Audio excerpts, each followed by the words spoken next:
Bonjour à tous et merci d'être présents si nombreux. Donc c'est Amadou Ba, je suis le mandataire du candidat Bassirou Diomaye Faye et je viens ici parler au nom de la coalition Diomaye Président.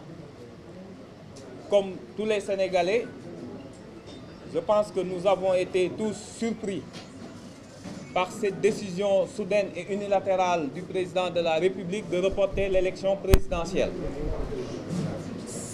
Les candidats à l'élection présidentielle ont décidé de se réunir en urgence pour ceux qui pouvaient être là et décidé de parler d'une seule voix sur les voies et moyens à mener pour s'opposer à cette décision inique, arbitraire et illégale. Nous rappelons tout d'abord que le président de la République est investi par l'article LO 62 du pouvoir de convoquer le corps électoral, de déterminer la date du scrutin. Son pouvoir s'arrête là. Il n'a plus de pouvoir pour rapporter un décret. C'est comme la nomination d'un membre du Conseil constitutionnel. Il peut nommer, mais il ne peut plus enlever ce membre avant la fin de son mandat.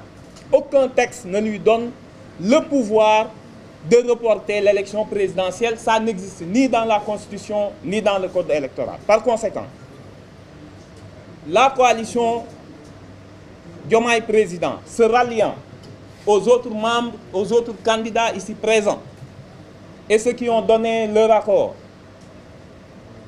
rejette fermement cette décision du président de la République de reporter l'élection présidentielle.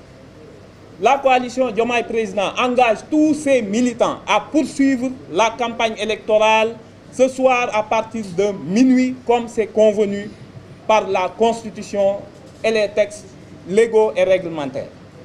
Nous rappelons que seul le Conseil constitutionnel, dans des cas bien précis et identifiés dans la Constitution, a le pouvoir de suspendre l'élection présidentielle. Il ne revient pas au président de la République ou au Parlement par des artifices politiciens de créer artificiellement une crise institutionnelle ou un dysfonctionnement de quelques pouvoirs. Je rappelle que l'Assemblée nationale continue à se réunir régulièrement jusqu'à monter une commission d'enquête, jusqu'à déposer un projet de loi en urgence. Donc l'Assemblée nationale fonctionne. Le Conseil constitutionnel fonctionne également. L'administration territoriale a reçu le matériel pour la campagne électorale. Nous estimons qu'il y aura une continuation de la campagne électorale. Et dès demain, la caravane Diomaye Président, à l'instar des autres, sillonnera les rues de Dakar pour montrer que le processus électoral ne s'est absolument pas arrêté par cette décision illégale du président de la République. Par ailleurs, nous engageons l'ensemble des Sénégalais à résister à cette décision. Nous ne pouvons pas laisser à l'Assemblée nationale, dans des conditions obscures, augmenter le mandat du président, ce qui est totalement interdit. Il faut que l'on soit conséquent aussi, nous, le peuple sénégalais. Ce qui va se passer à l'Assemblée nationale n'est rien d'autre qu'un artifice pour faire revenir par la fenêtre le troisième mandat que tout le monde a honni par la porte. Nous disons que on ne peut pas, l'Assemblée nationale ne peut pas violer l'article 63 de la Constitution qui interdit toute prorogation du mandat présidentiel. Par ailleurs, il n'y a pas dans le projet de révision de la Constitution ni le parrainage qui est à l'origine de tout ce problème, ni des conditions de sa modification. Il n'y a qu'une seule chose qui les intéresse, c'est permettre au président de la République d'acquérir suffisamment de temps et d'énergie pour s'en prendre à d'autres candidats et installer une présidence à vie que le peuple n'acceptera pas. Je vous remercie.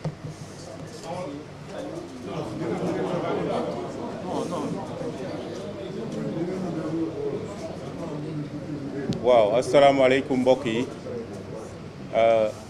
may wax rek à la suite de Amadou li nga xam ni tey ci suba moo dal ci Sénégal muy naqar muy tiis muy metti boo xam ne dafa dal ci ñun ñëpp avant ñu nekk ay candidats à l'élection présidentielle ay sénégalais lañu d'abord te li dal tey ci Sénégal ñun ñëpp la naqari may wax ni réew mi dafa am ñu tuur seen deret dafa am ñu sacrifier seen àdduna dafa am ñu sacrifier seen famille sacrifier seen bopp pour Sénégal nekk Sénégal depuis indépendance ba léegi jàpp ñu ne am na benn nit boo xam ne war nga dogalal waa Sénégal li nga xam ne moom la ñu bëgg jaaduwul président Macky Sall amul benn droit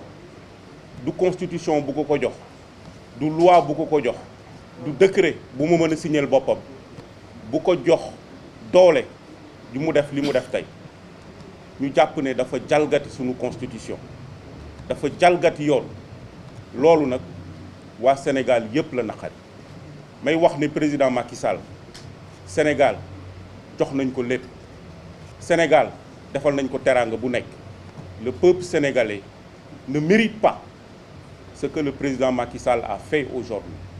Nous sommes un grand peuple. On doit avoir des dirigeants dignes de ce nom, mais pas des dirigeants yoo xam ne dañuy jël le pays jël les Sénégalais en otage jaaduwul. Donc ñun ñi ñëpp daje fii ak ñeneen ñoo xam ne dañu ñëw fekk si ñu wala ñëw ànd ak ñun ci combat bi nga xam ne moom la ñuy mëne. Nous rejetons et fermement li nga xam ne moom la def tey.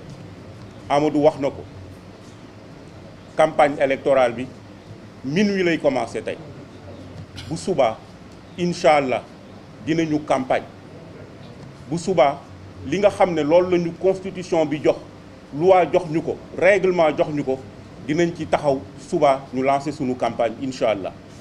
Donc di wax sénégalais yi ne leen lii xew tey du problème mu opposition du problème mu candidat mais problème mu waa Sénégal yëpp la sànq damay wax ni mbéjum kanam boroom ma koy fayal boppam sénégalais yi dañu war a mobiliser wu ñëpp muy fii ci Ndakaaru muy ci région yëpp ñu mobiliser wu pour récupérer sunu souveraineté parce que loolu moo jaadu.